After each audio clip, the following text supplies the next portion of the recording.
could say Eric Bischoff legit with what he was doing saved WCW because Oh yeah, I'm sure there's people that wanted to get rid of it prior to them being profitable. Like there's a oh, lot of people there. have you read Guy Evans' book? No, I have never mind. not. No. Check the audiobook. That's how I read it. Actually, I listened to the audiobook. It's a great audiobook. Yeah, no, the 100%. When Ted Turner decided because Vince sent him a letter that pissed him off because Vince can never stop kicking a hornet's nest. That's why Nitro happened Yeah. because Ted just got pissed and said, "Yep, we're going to give you a spot right against them." And people in TNT were like, "What the fuck?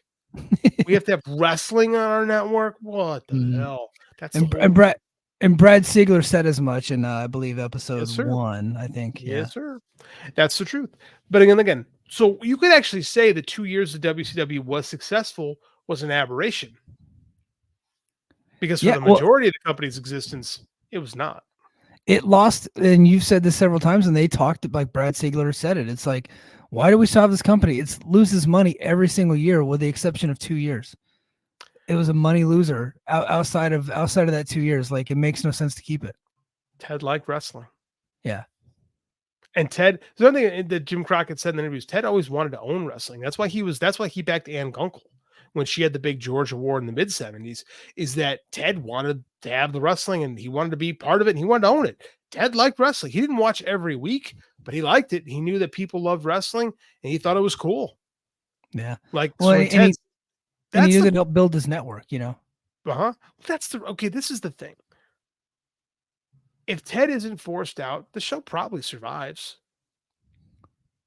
Right?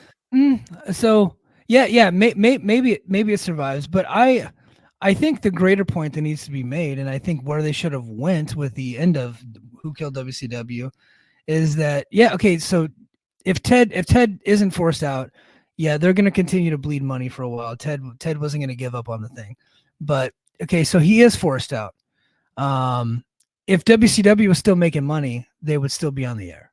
Oh, I agree with that. They were canceled because the business was going to shit. They were losing money, and they were going to sell the thing, but they canceled the TV show because they couldn't sell ads because it was so uncool and so ineffective that it wasn't no longer a hot property, so they had no reason to keep it. And that's Mhm. why WCW died. They didn't die because of infighting and politics among Turner executives and all this stuff. They didn't die because Jamie Kellner's this boogeyman that hated wrestling. If it was making them money, they would have kept it, right? It's not a Mhm. fucking charity. This is a business, you idiots. So Mhm. Jamie Kellner's not a bad guy because he canceled your shit Mhm. property. He canceled it because he was just being a smart businessman. Hey, we need to actually talk about Bix's article on Yeah, Babyface we and Heel. should. Yeah, so that was a very good article. He's saying that there was forces within Turner that basically put a poison pill in that Fusion Media deal, saying that if so Fusion Media, so go check out Bix's article on Babyface versus Heel. So Fusion Media putting together the deal, they made the proposal to TBS or to Turner, and one of the Turner people who had it out for Jamie Kellner had it put into the contract that if WCW got canceled, then Fusion Media would still own the rights The to that time time slot. slot, and they could put anything else that they wanted on there. Now that is not a proven thing. I think that's more of a theory at this point, but it did seem like it was legit. And so there was that factor in too, and so they were trying to make Jamie Kellner look bad, and had Jamie Kellner sign that deal and put them on, and then gave Fusion Media autonomy over that time slot, He would he have been would have been fired. ousted as an executive. Mhm. No, 100%. That is definitely a poison pill. I remember Bix and Chris discovered that on their BT at the Between the Sheets podcast, Patreon podcasts, much like this Yeah. one. They did the death of WCW, and they did an amazing job, amazingly thorough job. I highly recommend their Death of WCW podcasts. They uncover some really interesting things. They talk a lot about Lenita Erickson and what she was trying to bring to the table. Like there's a lot that gets glossed over sometimes. So yeah, Stu Snyder and Brad Siegel were fraternity brothers at Cornell. They were friends. They did have a relationship. They Siegel wanted to sell it to his buddy because he knew they could do something with it. Right? Turner didn't want him. Like I said, it was losing money. They didn't like it to begin with. It was a black guy, and then it wasn't Turner anymore. It was AOL. Yeah. right? And AOL was not a successful merger. That company is known for being one of the worst mergers in the history of corporate assassinry. Like WCW is a victim of that, but they allowed themselves to be a victim of it. Yeah. It was a bad show. Yeah. If they were, if they were, if they weren't on such a losing streak, they and very likely would not. And if they did get canceled on a winning streak, then maybe you would have an argument. Then maybe Bischoff would have an argument. It's like, look, this thing was coming back up. We were becoming profitable again.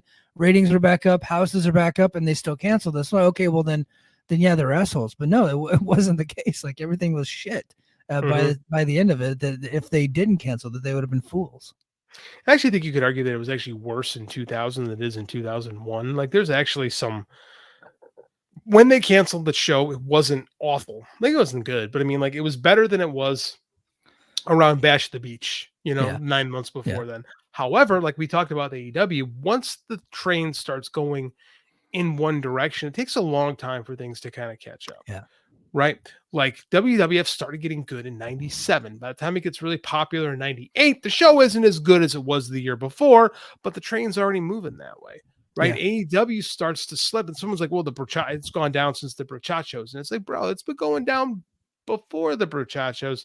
The Brochachos got that avalanche ball rolling, like that big old boulder that chases Indiana Jones. It just gains momentum the further downhill it goes. Well, and Right? that I think the brochachos, and we'll go here in a couple of minutes, but I think the brochachos being so bad kind of almost made it okay. Like we started to then talk about how bad the show was at that point, but prior to then they had the benefit of the doubt. And maybe we were all in a little bit of denial because we just loved the show so much. But once the 100%. brochachos happened, they were like, okay, no, these guys are idiots. Yeah, Mhm. and they're making some pretty glaring mistakes. And then we started to notice the ones that we didn't notice before. Now all the other blemishes are out there in the open, and now we're all actively talking about it. Mhm. And now, and I think that that's still the case. We're being honest when we're insulting them essentially. The Punk Nightmare stuff was bad, but the TV was still pretty good at the time, Yeah, right? I don't think it started really hitting the TV product until last year, right? And then they had completely lost their identity at that point because like they had so much invested in Punk, and that was just turned out that was a bad marriage. Man, you guys were in love at first, and it looked like it was going to go good, and you find out she's crazy, and killed your dog, you know. yeah. But let's put a bow on this whole WCW thing. I think the answer to who killed WCW is a lot of people and a lot Mhm. of things. I think the person most at fault is Eric Bischoff. And I'll Yeah. always believe that Mhm. because he was in charge. He made a lot of bad decisions. He's like, and he put a lot of people in positions that they shouldn't have been in. Like it happened on his watch. He gets fired in '99. They bring in Vince Russo, but by that point it was already too late. This thing was going downhill, and nobody was bringing it back to life. That is my opinion. But if you say, well, no, it was a combination of Bischoff, Kevin Nash, Hulk Hogan. I think Hulk Hogan should be a big part of that.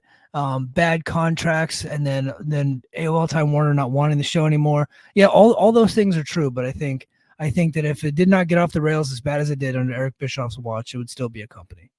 Here's the thing. Jim Herd took it over and ran it into the ground immediately. Eric Bischoff. So there's this. Oh, quickly. I know you want to get up on this. There's this story about this. I don't know if you've read it. There's this plastic surgeon that accidentally killed his wife while he was doing surgery. Have you read about this? No. So there's this plastic surgeon, right?